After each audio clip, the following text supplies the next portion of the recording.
Bismillahirrahmanirrahim. Cuma күндөрдө хутба окулуп аткан учурда сөздөр көп болуп калат да.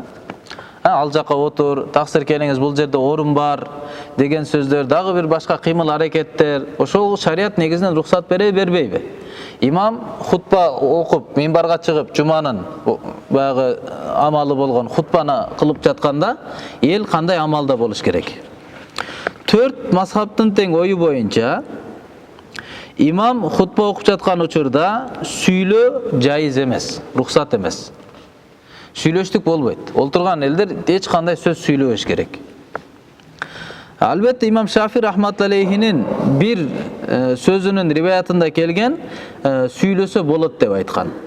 Себеби ал киши ушул хадисти далил кылган, пайгамбарыбыз саллаллаху алейхи ва саллам минбарда туруп хутба кылып атса, бир адам келип калды.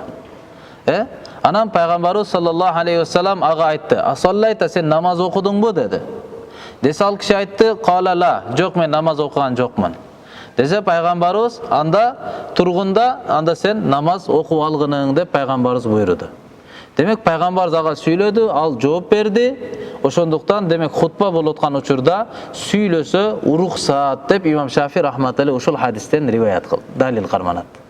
Калган бардык 3 мазхабта тең жана жумхур уламалар, фукахалардын ою боюнча бул имам хутба кылып жаткан учурда унчукпай олтуруу важип, сүйлөсө болбойт, сүйлөгөнгө рухсат жок. Түшүнүктүү? Ханафиялардын Абу Ханифа рахматуллахинин мазхабынын далили угуп турган, хутбаны угуп жаткан адамдар сүйлөгөнгө рухсат жок. Албетте имам сүйлөсө болот. Дини бир зарылчылык болсо, аны үгүттөш үчүн бир сөз же бирдекени кылса болот, бирдекени сураса болот дегендей. Түшүнүктүү? Пайгамбарыбыз саллаллаху алейхи ва саллам ал хутба алып барып атты, имам болчу.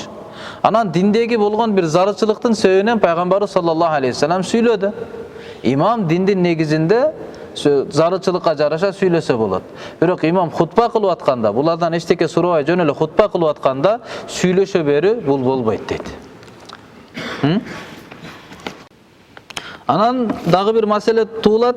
Анда имам хутба кылып аткан учурда бирөө салам берип калса, саламга алек алыш керекпи? Бирөө чүчкүрүп алхамдулилла десе, ташмита атис деп коет. Алхамдулилла десе, ага ярхамукалла деп айтыш керекпи? Саламга алек алуу важип. Чүчкүргөнгө жооп айтыш сүннөт муаккада. Бекемделинген сүннөт. Кылбасаңыз ага дагы жемелөө бар деген сөз. Экөө тең да зарыл амал да. Эми ушул имам хутба кылып атканда ошого жооп бериш керекпи, бербеш керекпи десе, жумхур уламалар айтат, жооп бербеш керек. Важип болбойт. Саламга дагы алек албайсыз. Чүчкүрүп алхамдулилла десе дагы ярхамукалла деп айтпайсыз. Имам Шафи рахматуллахи алыш керек дейт. Эмнеге десе, пайгамбарыбыз саллаллаху алейхи ва саллам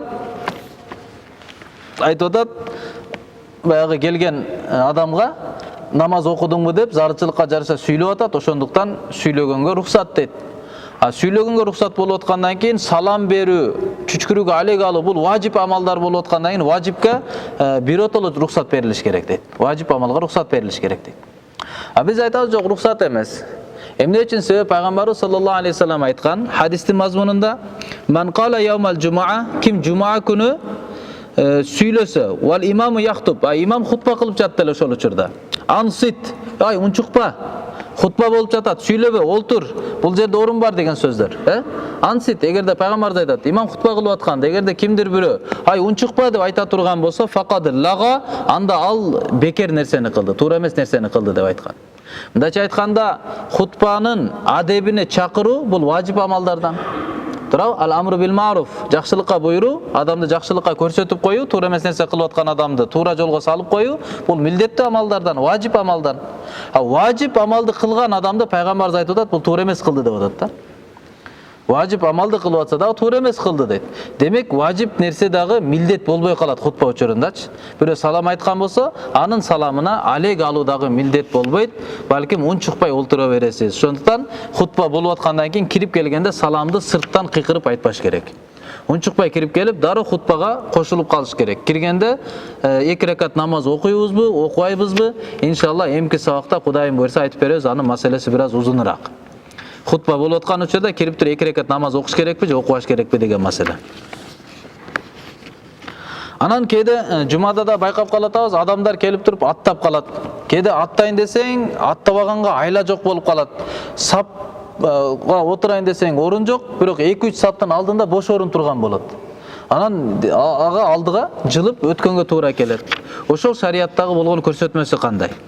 Пайгамбарыбыз саллаллаху алейхи вассалам хадистин азында айткан: "Ман тахатта риqaban нас ямал жума иттахада жисран ила жаханнам", кимде ким жума күнүндө адамдардын үстүнөн аттап өтө турган болсо, тозокко болгон бир көпүрө алды деген. Тозокко бир көпүрө куруп алды өзүнө депчи. Бул хадистин өзү ушул лафз, ушул сөз менен келген хадис заиф, алсыз хадис. Имам Тирмизи рахматуллахи риваят кылган. Бирок ушул мазмунда имам жумада келгенде үстүнөн аттап өтпөсүн, өткөндөн коркутуу, өтпөгөнгө кызыктыруу келген хадистер өтө көп. Бир мааниде келген хадистерчи. Ошондон бардыгы маанилеш хадистер чогулганда, булардын бардыгы сахих деңгээлине өтүп калат деген сөз да. Ошо бардыгы бириккендик себептен касратты турук деп коет. Өтө көп жолдор менен бир маани риваят кылынгандык себептен бул хадистин дагы алсыздыгы жокко чыгып кетет. Күчтүү хадис болуп эсептелип калат. Түшүнүктүү? Демек бүткүл уламалардын ою боюнча аттап өтүштүк бул макру. Аттап өтсө болбойт. Анан эми макру тахримиби же танзихиби? Арамбы же болбосо адепке каршыбы? Арам деңгээлде тосулганбы же адепке каршыбы десе, көпчүлүк уламалардын ою боюнча далилдин күчтүүсү ушул тарап арам экендигине. Күнөөкөр болуп калат. Аттап өткөн болсо макру тахрими жума намазда адамдардын үстүнөн аттап өтпөш керек. Арам күнөөкөр болот. Албетте имам үчүн аттап өткөнгө рухсат. Бир зарылчылык болуп калса, адамдардын аттап өткөнгө рухсат болот. Ошондой эле эгерде алдыда бош орун болуп калып, 1 сап же 2 сапты аттап өткөнгө мажбурлук болуп калса, анда деле акырын жумшактык менен рухсат сурап аттап өтүп барса эч кандай күнөөкөр болбойт. Макру танзихи да болбойт, макру тахрими да болбойт.